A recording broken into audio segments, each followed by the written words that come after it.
Dr. Peter Glidden, your steadfast advocate for health. Let's talk about cancer, shall we?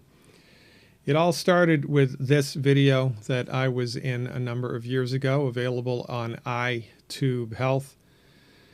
It had 82 million views a number of years ago. Now it's over 100 million. And I simply was telling the facts, the truth, about a study which showed that chemotherapy was only 2% effective. Of course, it created a firestorm in the Twitter universe, with everybody and their brother coming out of the woodwork calling me a quack. So I thought it was time to have an adult conversation regarding cancer, because remember, like the fella said, you're welcome to your own opinion, but most certainly you are not welcome to your own set of facts. Cancer by the numbers. These data, according to the American Cancer Society and the Centers for Disease Control in the United States. In 2016, there were approximately 1,685,000 new cases of cancer, almost 600,000 cancer deaths, which translated to 4,620 new cases of cancer a day and 1,630 deaths from cancer. Now, do those numbers speak to you of a medical system which is winning the war on cancer? It most certainly doesn't, especially when you look at these numbers. Projected new cases of cancer by the year 2020, 1.9 million, 2 million new cases of cancer during the year 2020. Unbelievable. However, it's easy for an unassuming public to be misled, especially when we are entering into the wonderful world of statistics. These data, again, from the National Cancer Institute, their SEER department, that's their Surveillance, Epidemiology, and End Results program. They were queried with the question, what percentage, how many people who have breast cancer, how many women who have breast cancer are alive 5 years or more after the original diagnosis? And the numbers are startlingly positive. 90%, 89.7% of women with breast cancer are still alive after 5 years. People who are unassuming would look at these data and say, oh my God, that's a 90% survival rate for cancer. We're winning the war on breast cancer. Well, not really, because again, there are lies, damn lies, and statistics. Let's drill down on these data a little more closely. These data talk about a 5-year survivorship, which is what all cancer treatments are couched inside of, referenced inside of. It's a 5-year survivorship. And 5-year survivorship is defined thusly: the percentage of people in a study or treatment group who are alive 5 years after they were diagnosed with or treated for a disease such as cancer, even if they still have the disease. So the only thing that's important here is that they're still alive. It doesn't talk at all about the quality of that life or their existence. And it's misleading, because you can still have cancer in this case, and your treatment goes into the record books as a positive outcome, even if you still have the disease that you were initially diagnosed with. And furthermore, it's a relative survival rate, not an absolute survival rate. Most people, completely unaware of these distinctions inside of the wonderful world of statistics, have no idea what this means. Let me break it down for you. Let's say we have 1,000 people in a society who get cancer. 900 of them die and 100 of them live. In absolute survivorship, that means 90% of those people died from cancer and only 10% of them survived cancer in an absolute survivorship index. Now, when we're talking about relative survival rates, we look at the society as a whole and see how many people in that same age bracket died. So let's say in this society, 80% of the general population in that same subset of people die from other things, right? Could be car accidents, could be bullet wounds, could be asthma, could be congestive heart failure, could be anything, right? So if 80% of the general population die from other things, we take the 90% death rate, absolute death rate, we subtract 80% from it, which leads us with only a 10% relative death rate. That means in this example, of the 900 people who died from cancer, 800 of them would have died anyway, even if they hadn't had cancer. Statistically speaking, that means it really wasn't a 90% death rate. It was only a 10% relative death rate, which translates into a 90% relative survival rate. And through the wonders of statistical analysis, we have transformed a 90% death rate into, wait for it, a 90% survival rate. This is what they have done with cancer statistics. But don't trust me, trust the data. In 1975, let me get rid of my smiling face here. In 1975, there were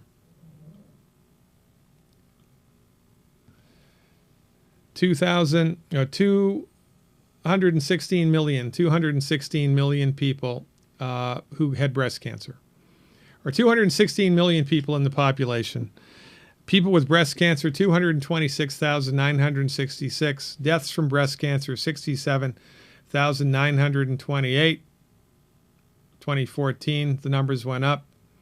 But when we look at the percentages of people in the populations, it was 10% of people in 1975 got breast cancer, whereas 13% got it in 2014. Now, does this mean that cancer survivorship is getting better? No. It means that it is getting worse. But when you look at it from a relative survival rate, you can make the numbers flip-flop, and that is exactly what they did.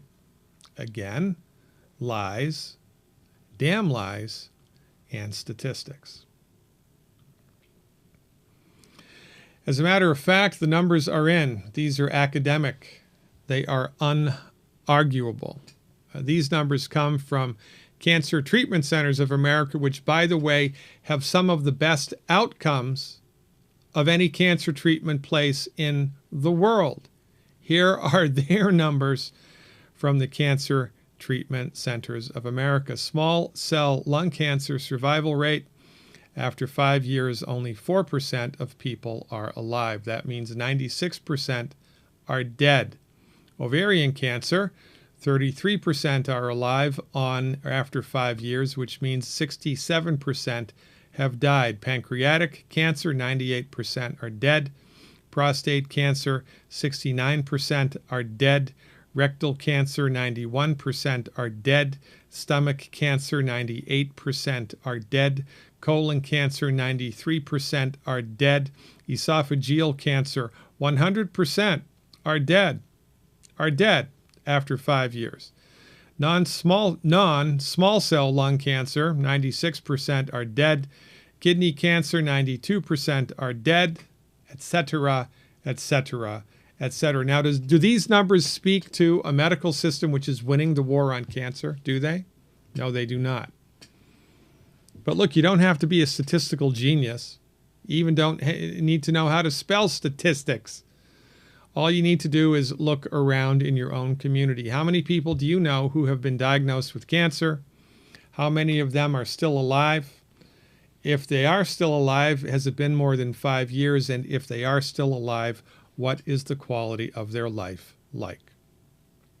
Really simple observational skills that you can bring to bear here while you are being inundated by the propaganda in mainstream media, by the way, which is funded in large part by the pharmaceutical industry. They have preyed upon your good nature. They have taken advantage of your good nature here because humans, basically are good-natured people. So they advertise children with cancer, right? And adults who have had cancer who have cut their hair off to be in unity with their brothers and sisters and parents who have developed cancer. They use pictures like this and high-tech industry references to make us feel intellectually inferior. And the socialized message here, brought to you by the pharmaceutical propaganda machine, is if the medical doctors can't figure it out, nobody can.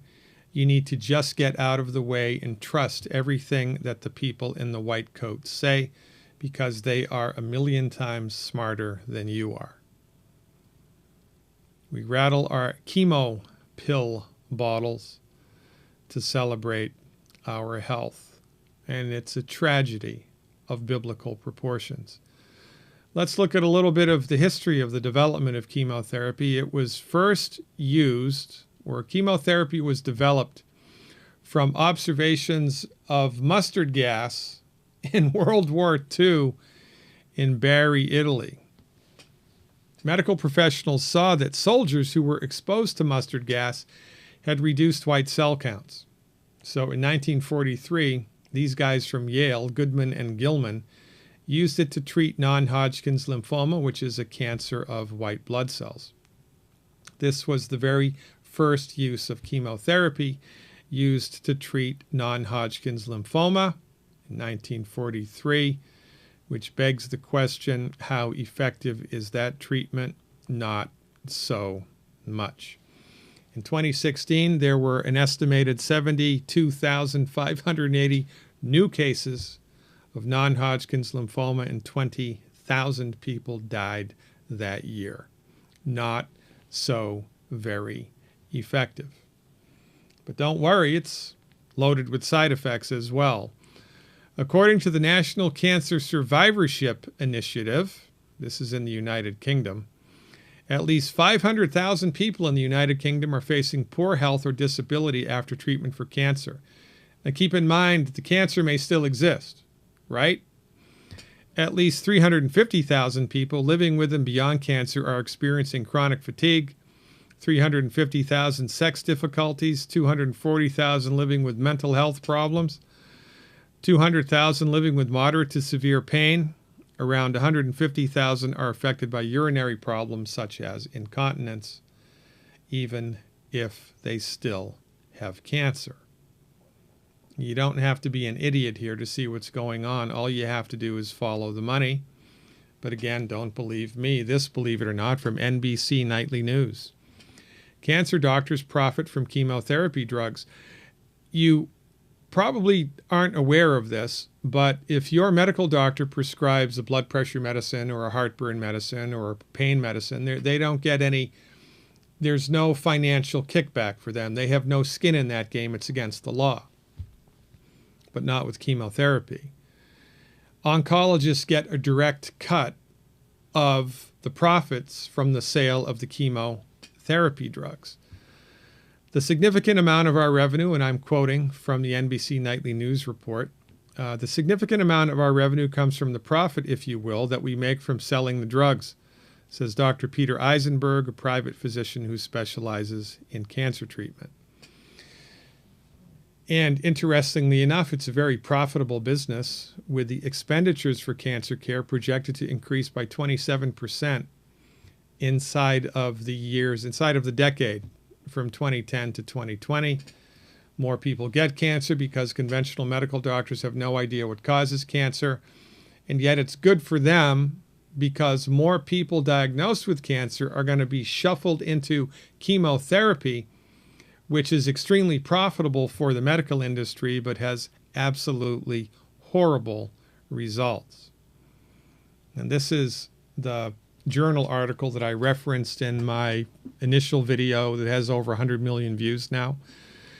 This was a study, the title of which, this was published in the Journal of Clinical Oncology, by the way, in 2004. The contribution of cytotoxic chemotherapy to 5-year survival in adult malignancies. Fancy schmancy doctor talk for how well does chemotherapy work. The results, the conclusion were that the overall contribution of chemotherapy to 5-year survival in adults was estimated to be 2.3% in Australia and 2.1% in the USA. The conclusion is, as the 5-year relative survival rate for cancer in Australia is now over 60%, it is clear that cytotoxic chemo only makes a minor contribution to cancer survival. Read through the lines. Chemotherapy is an ineffective treatment for cancer. And the only reason that it is still used is because it is a gigantic money maker. From the proper perspective, everything makes sense. Let's think it through. Your medical doctor may be the nicest person God ever created, but they don't practice medicine. They practice allopathic medicine. By its nature, allopathic medicine is oppositionally defiant. Allopathic medicine attempts to orchestrate a violent takeover of the human body with drugs and surgery. Allopathic treatment of cancer only attempts to kill the tumor. The tumor, however, is not the disease. The tumor is the result of the disease. When you kill the tumor without removing the cause, guess what? The tumor comes back. And when cancer comes back after chemotherapy or surgery or radiation, it comes back with a vengeance. And that is extremely painful, extremely upsetting, and devastating. Since January 1st in the year 2000, chemotherapy, not cancer, chemotherapy has killed 19,790,708 people. Again, you're welcome to your own opinion, but not your own set of facts. These data from the American Cancer Society, Living with Uncertainty, the Fear of Cancer Recurrence. There's the 5-year timeline, and you can see with these data that the recurrence of cancer is more or less guaranteed, for goodness sakes. Let's review and then finish up. We haven't had a free medical market since 1912. The only branch of medicine that cancer research and treatment goes to is the MDs, who have monopolized the medical marketplace since 1912. That's the practice of allopathic medicine. Allopathic cancer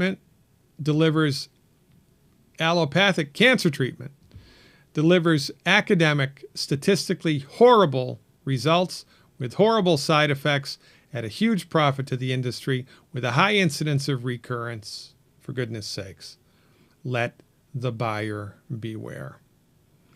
Here are 10 questions that I've developed that every cancer patient should ask their oncologist. You can get a copy of these with a more in-depth video at my website, Glidden.healthcare. Just navigate to the free content section on my dashboard. That's Glidden.healthcare right down there. Go to the free content section of the dashboard. And actually, these 10 questions have morphed into 13 questions. There are 13 questions that every cancer patient needs to ask their oncologist in the presence of a witness and a recording device. If every cancer patient simply asks these questions, things may start to change. Here are the top 10 questions, by the way. Pretty straightforward, wouldn't you say? Doctor, what causes my cancer? Doctor, will your treatment cure my cancer? If your treatment won't cure it, what can I expect it to do? And what will the side effects of your treatments be? How are you going to treat the side effects? Can the treatments that you give me cause cancer? What percentage of the treatments that you're going to offer me can potentially cause cancer? How much money will you make from my cancer treatment? How much money will this hospital make from my cancer treatment? And if you could be so kind, I would like the name of 5 of your patients who you treated with my type of cancer more than 5 years ago. I would like to ask them what their experience has been like. As God is my witness, people ask more questions when they buy a car than they do before they engage chemotherapy. Again, let the buyer beware. Knowledge is so much more than power here. It can actually alter the course of your life. I am and always will be, God willing and the creek don't rise, your steadfast advocate for health, Dr. Peter Glidden. So thanks so much for your time. Hopefully, I will see you in the future.